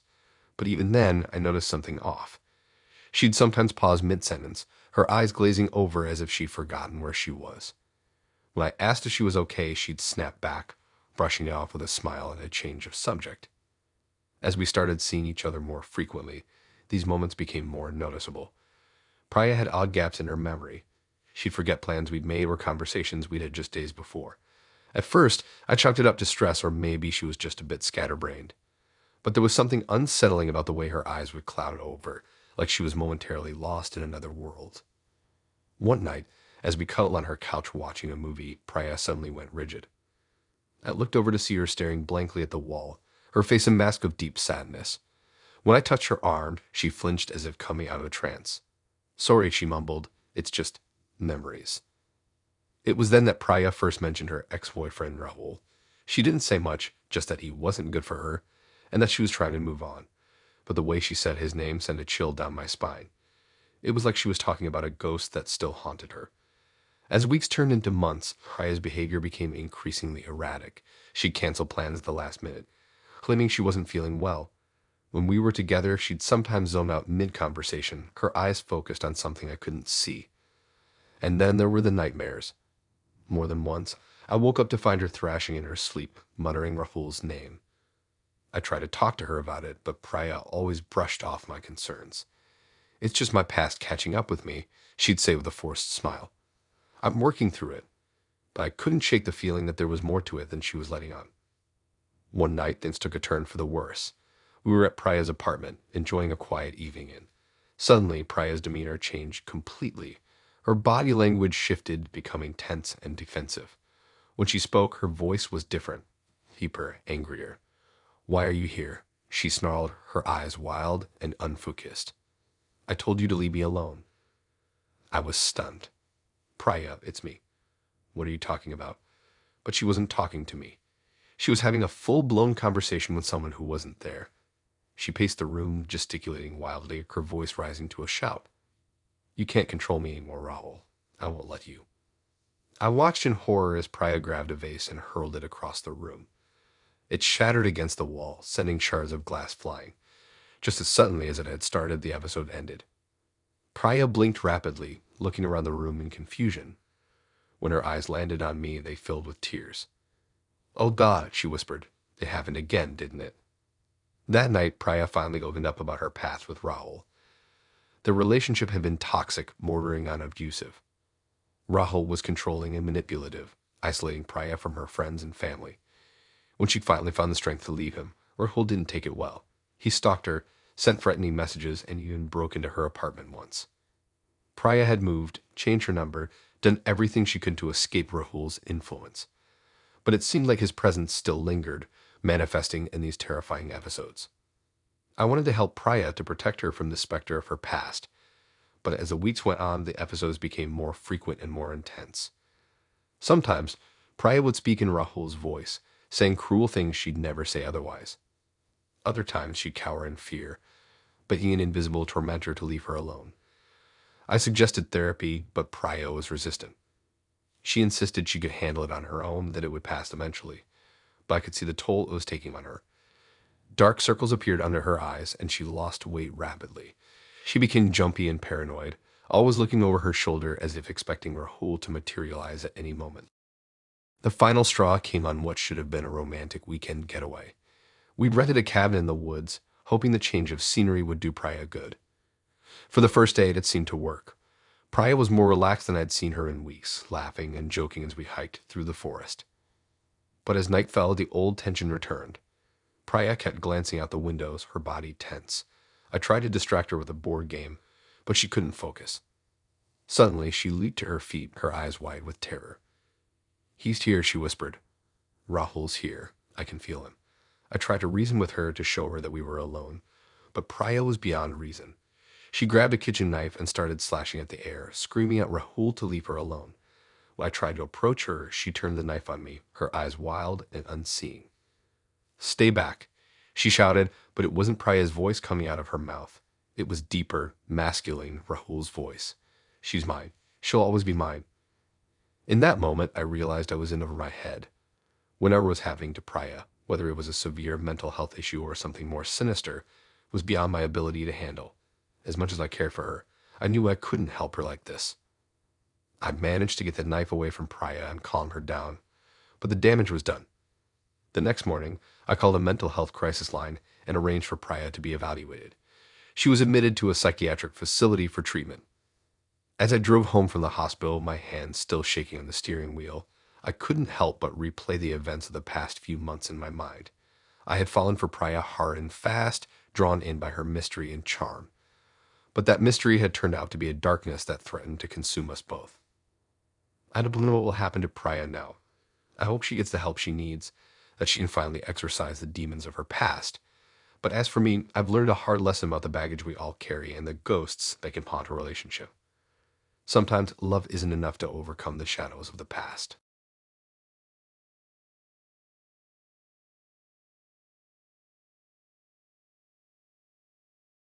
It was an obscure indie track I loved, and I couldn't help but smile. When our eyes met, he grinned and mouthed the lyrics. That was the beginning of what I thought would be a perfect connection. We hit it off immediately, talking for hours about our favorite bands, debating album rankings, and sharing stories of concerts we'd attended. Bradley seemed to have an incredible knowledge of music, matching my enthusiasm for even the most underground artists. It felt like I'd found my musical soulmate. Our first few dates were a whirlwind of shared playlists and late-night discussions about lyrics. Bradley always had an interesting fact or anecdote about every artist I mentioned. I was impressed by his vast knowledge and felt lucky to have found someone who understood my passion so completely. One night, about a month into our relationship, I decided to share my personal playlist with Bradley. It was a collection I had curated over years, filled with hidden gems and lesser-known tracks that held special meaning for me. As we listened together, Bradley's reactions amazed me. He knew every single song, even the most obscure ones.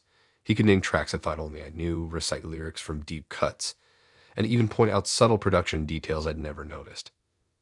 At first, I was thrilled. It seemed like further proof of our compatibility.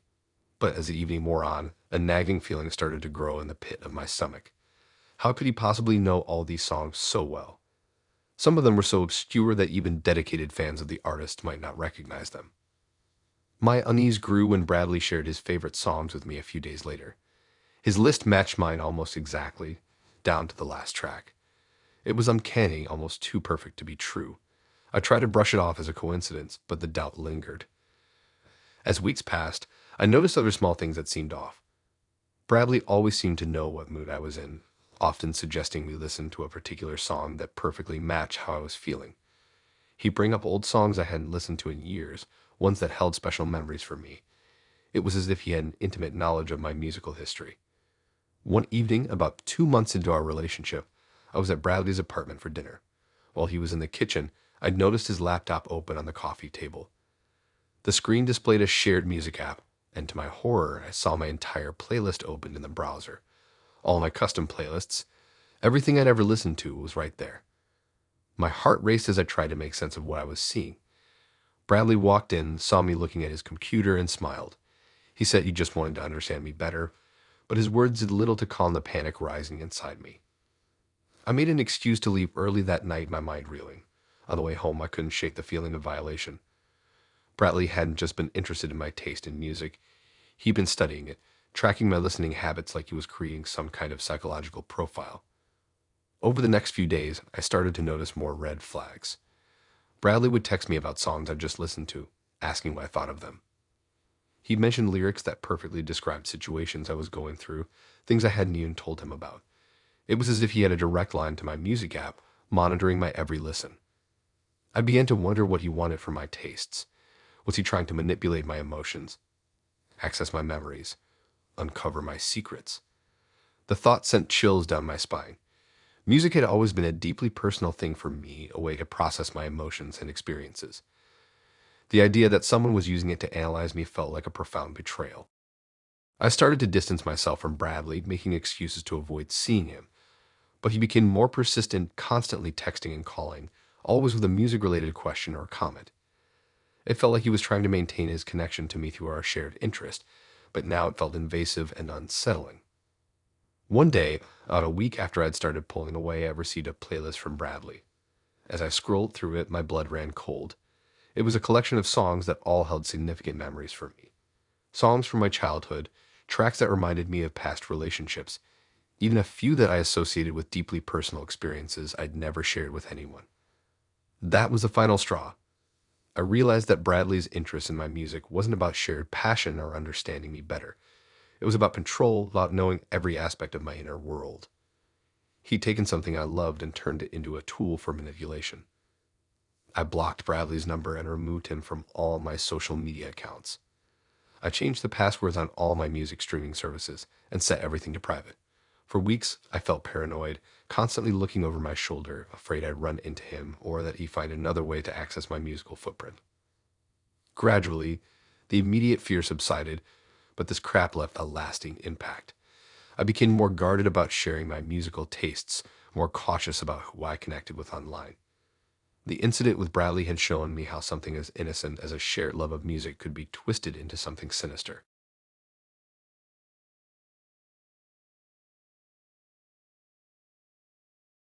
One moment, Talia and I were sharing a quiet dinner at her place, and the next, my world turned upside down. We'd been dating for 6 months, and everything seemed perfect. Until it wasn't. It started with a simple question. Where were you last Friday night? Talia asked, her voice oddly calm. I told her the truth. I was working late on a project at home. But she shook her head, a sad smile on her face. No, you weren't, she said. You were at the Blue Lagoon buying drinks for a blonde woman named Sarah. I was stunned. I hadn't been to that bar in months, and I certainly wasn't there last Friday.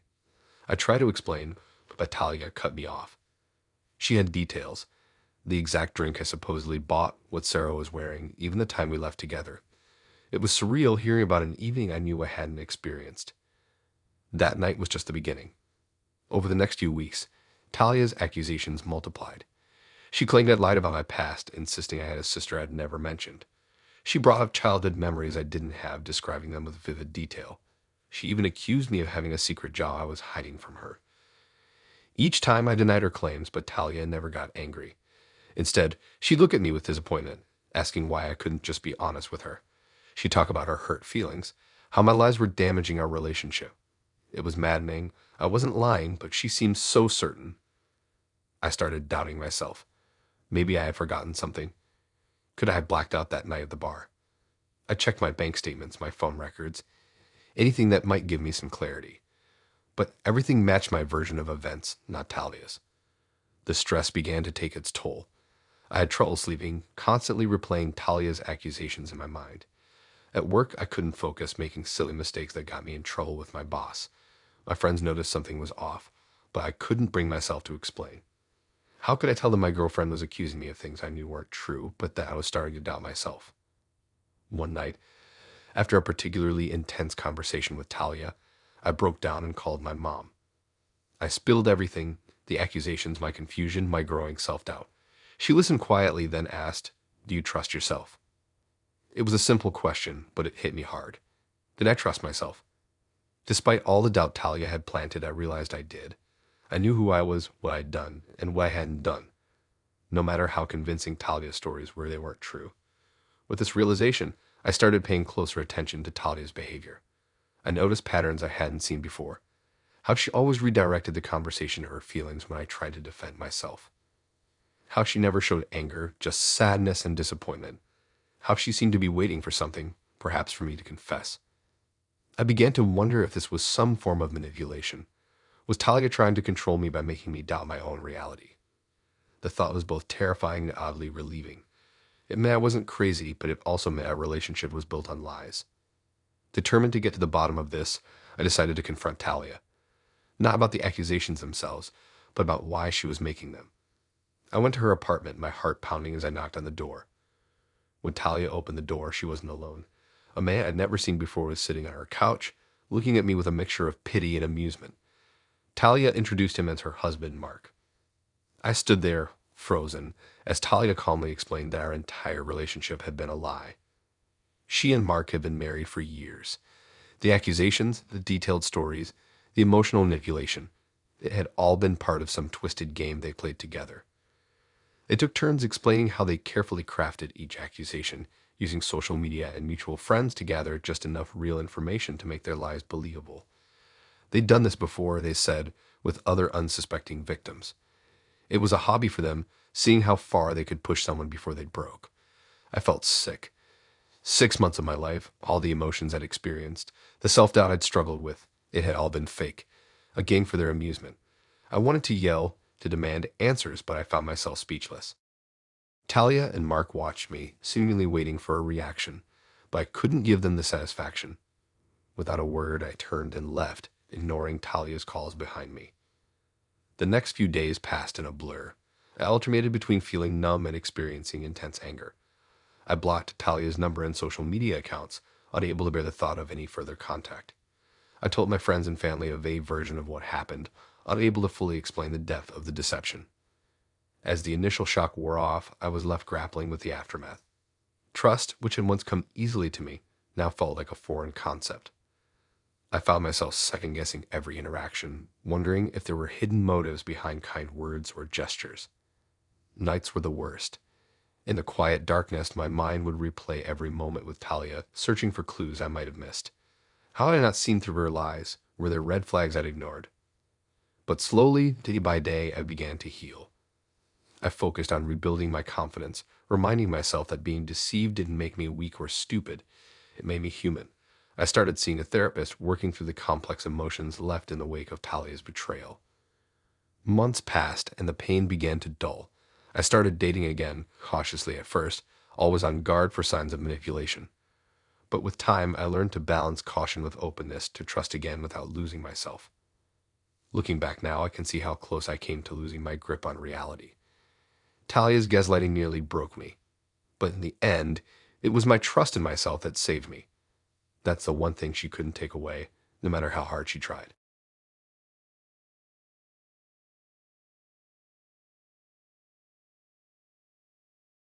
It all started when I matched with Eileen on a dating app.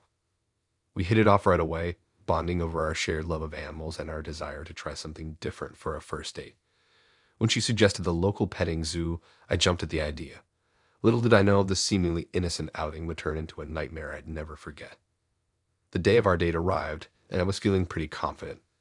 I'd always been good with animals, or so I thought, and I figured this would be a great opportunity to show Eileen my softer side. We met outside the zoo, exchanged slightly awkward hellos, and headed inside. At first, everything was going smoothly. We wandered around, admiring the various animals and making easy conversation. Eileen was even more attractive in person, with a warm smile and a contagious laugh. I found myself relaxing and really enjoying her company. We stopped to feed some goats, and I impressed her with my ability to fend off the more aggressive ones while still making sure the shy ones got their fair share. Eileen seemed genuinely impressed, and I felt my confidence growing. This date was going even better than I hoped. As we made our way through the zoo, we came across a section where visitors could interact with smaller animals. A group of children was sitting on a large piece of carpet, taking turns holding and petting different creatures. The zookeeper noticed us watching and invited us to join in, explaining that they had extra space due to the low number of visitors that day. I hesitated for a moment, feeling a bit silly at the thought of sitting on the floor with a bunch of kids. But Eileen's eyes lit up at the idea, and I didn't want to disappoint her. So I agreed, and we were given our own little carpet and seat. The zookeeper started bringing out different animals for us to hold and pet. First came a snake, which was surprisingly cool to the touch. I handled it with ease, even letting it wrap around my arm a bit. Eileen seemed impressed by my calm demeanor. Next was a tarantula. Now, I'm not a huge fan of spiders, but I managed to keep my cool. I let it crawl on my hand, trying not to flinch as its hairy legs tickled my skin. Eileen was a bit more hesitant with this one, which made me feel even more confident. A bearded dragon followed, and I found myself really enjoying the experience. The lizard was docile and seemed to enjoy basking in the warmth of my hands. Eileen and I took turns holding it, laughing as it tried to climb up our arms. Then came the bunny. It was absolutely adorable, with soft white fur and floppy ears. Eileen cooed over it, and I felt a surge of affection watching her gently pet the little creature. I was about to ask if I could hold it next when I noticed the zookeeper approaching me with something else in his hands. That's when I saw it. A rat. Not just any rat, but a large white rat with beady red eyes and a long, naked tail. In that moment, all my confidence evaporated. You see, I have an intense, irrational fear of rats. I've never told anyone about it because, well, it's embarrassing. But faced with the reality of having to hold one, my phobia took over. I felt my body go rigid, my palms start to sweat, and my heart begin to race. The zookeeper must have noticed my reaction because he paused, looking concerned. But in my panicked state, all I could think about was getting as far away from that rat as possible. Without thinking, I jumped to my feet, nearly knocking over my seat in the process. I tried to play it cool, but I'm pretty sure I looked like I'd seen a ghost. I could feel Eileen's eyes on me, probably wondering what on earth was wrong with me.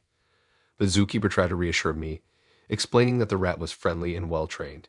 He took a step closer, and I instinctively took a step back. We ended up in a sort of bizarre dance, with me backing away and the zookeeper trying to coax me into giving the rat a chance. I was vaguely aware of the children watching us, their eyes wide with a mixture of confusion and amusement. Eileen looked mortified, clearly not sure how to handle the situation. I wanted to explain to tell her about my phobia, but my voice seemed to have abandoned me. Just when I thought things couldn't get any worse, a little boy, probably no more than 6 years old, spoke up. He volunteered to hold the rat, looking at me with a mixture of confusion and what I could swear was pity. The zookeeper, probably relieved to have a willing participant, handed the rat to the boy. I watched in horror as this kid fearlessly held the rat, even giggling as it sniffed his hand. The other children gathered around, ooting and eyeing at the brave little boy. And there I was, a full-grown adult cowering in the corner. Eileen, bless her heart, tried to smooth things over. She suggested we move on to another part of the zoo, but the damage was already done. I could see the amusement in her eyes, mixed with a bit of second-hand embarrassment. As we walked away, I couldn't help but feel like a complete idiot. I'd wanted to impress Eileen to show her I could be fun and spontaneous. Instead, I'd shown her that I could be outclassed by a 6-year-old when it came to bravery. The rest of the date was painfully awkward. We made small talk as we finished our tour of the zoo, but there was a tension that hadn't been there before. I kept catching Eileen glancing at me, probably trying to reconcile the man she'd been getting to know with the one who had just had a meltdown over a rat. As we said our goodbyes at the end of the day, I knew I'd blown it. Eileen was polite, but I could tell she was holding back laughter. She said she'd had a nice time, but I noticed she didn't mention getting together again.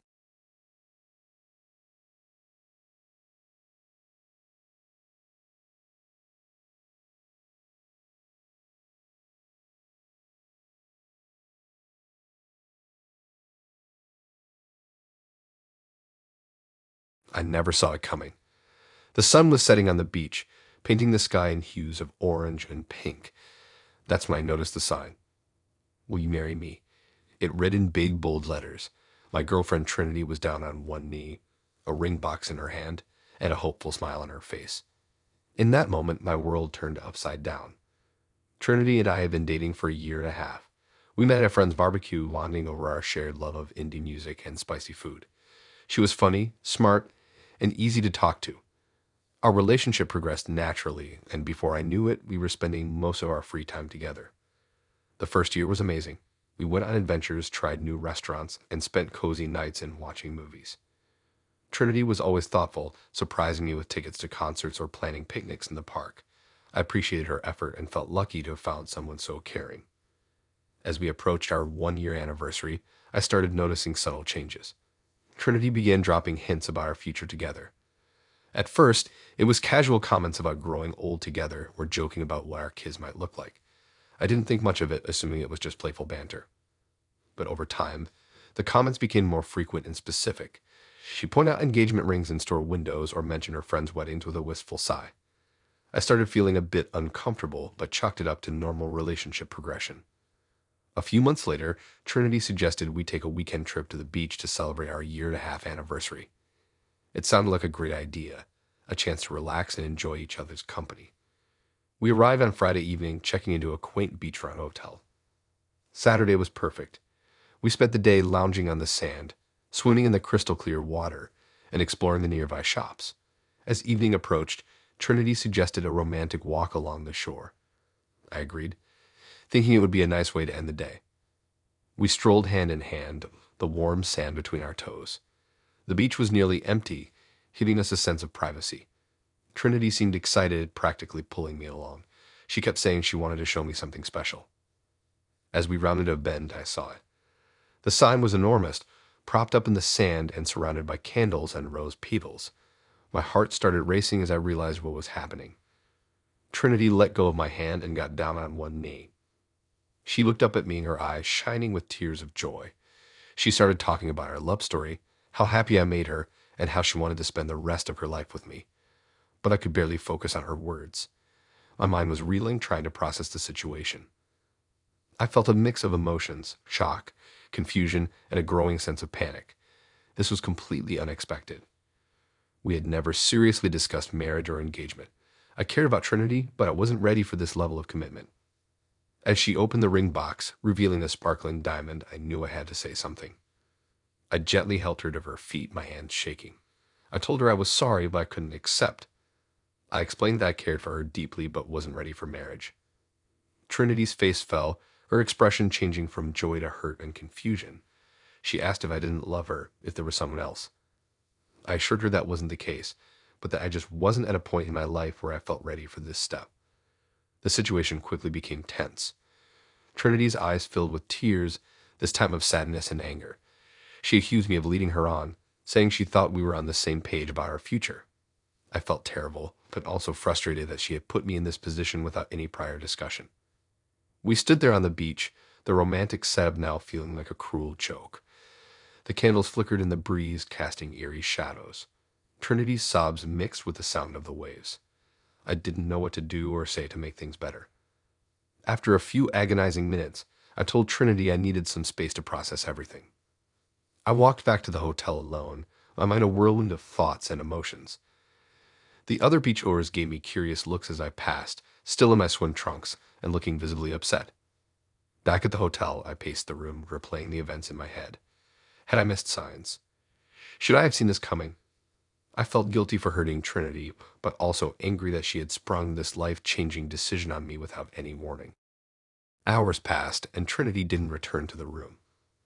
I was worried but also relieved to have some time alone. I couldn't sleep, tossing and turning all night. When morning came, I felt exhausted and emotionally drained. Trinity finally returned, her eyes red and puffy from crying.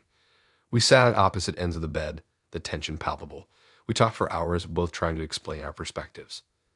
I learned that Trinity had been planning this proposal for months, convinced it was what we both wanted. As we talked, it became clear that we were at different stages in life. Trinity was ready to settle down, start a family. I still felt like I had a lot of growing and exploring to do. We both realized that this fundamental difference in what we wanted for our futures was too big to ignore. With heavy hearts, we decided to end the relationship. The rest of the weekend was a blur of packing, awkward silences, and tearful goodbyes. The drive home felt endless, the car filled with unspoken words and shattered dreams. Back home, I helped Trinity gather her things from my apartment. Seeing her favorite coffee mug in my cabinet and her toothbrush next to mine in the bathroom made the reality of our breakup hit hard. As she left with the last box, I felt a chapter of my life closing. The following days and weeks were tough. I replayed the beach scene in my mind countless times, wondering if I could have handled it differently. Friends and family offered support, but I still felt lost and confused.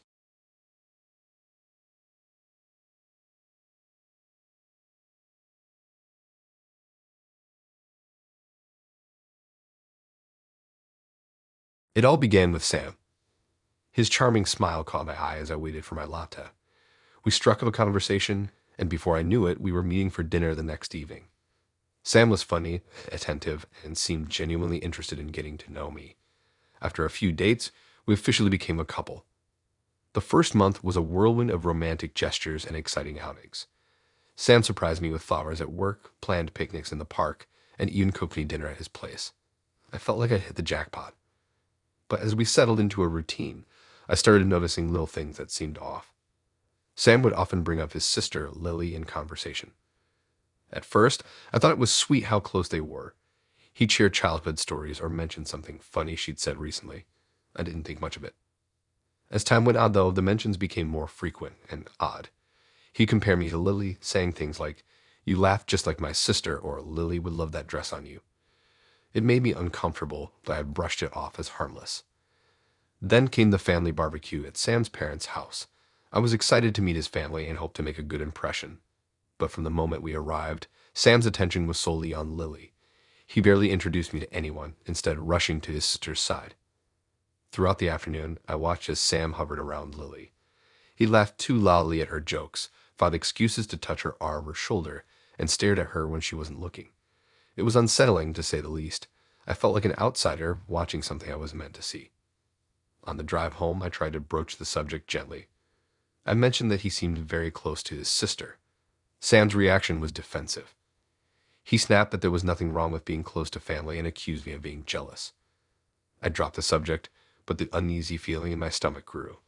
Over the next few weeks, Sam's behavior became increasingly erratic. He canceled our plans at the last minute, claiming Lily needed his help with something. When we were together, he'd constantly check his phone, smiling at texts I suspected were from her.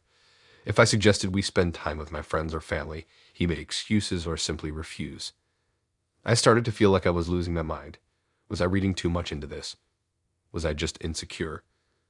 I tried talking to my best friend about it, but she thought I was overreacting. Some families are just really close, she said, but this felt different. Wrong. One evening, Sam invited me over for a homemade dinner. I was hesitant but agreed, hoping to get to the bottom of his strange behavior. When I arrived, Sam seemed nervous and distracted. He kept glancing at the clock and checking his phone.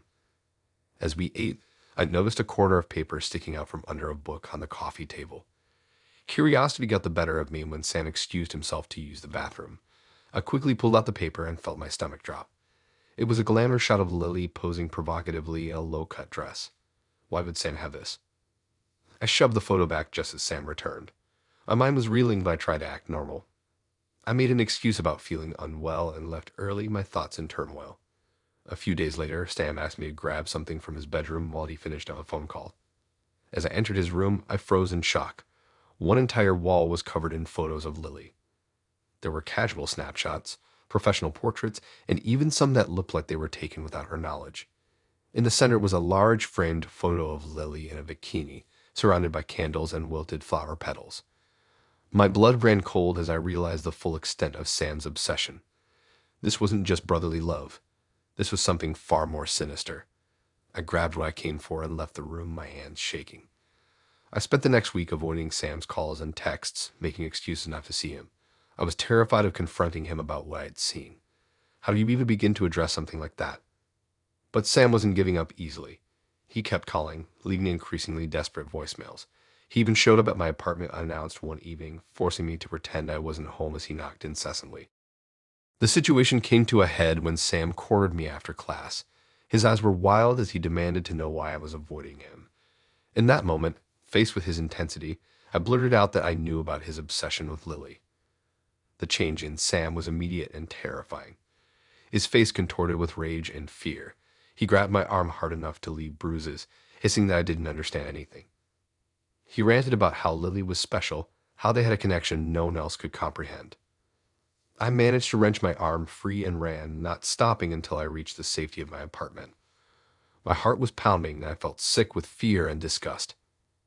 That was the last time I saw Sam in person. I blocked his number and all his social media accounts. I even changed my class schedule to avoid any chance encounters on campus. For weeks, I lived in constant fear. Every noise made me jump, convinced it was Sam coming to confront me again. I couldn't shake the image of that shrine in his bedroom or the manic look in his eyes when I confronted him. Gradually, as time passed without any sign of Sam, I started to relax. But it left its mark. I found myself more cautious, more aware of the potential darkness hiding behind a charming smile.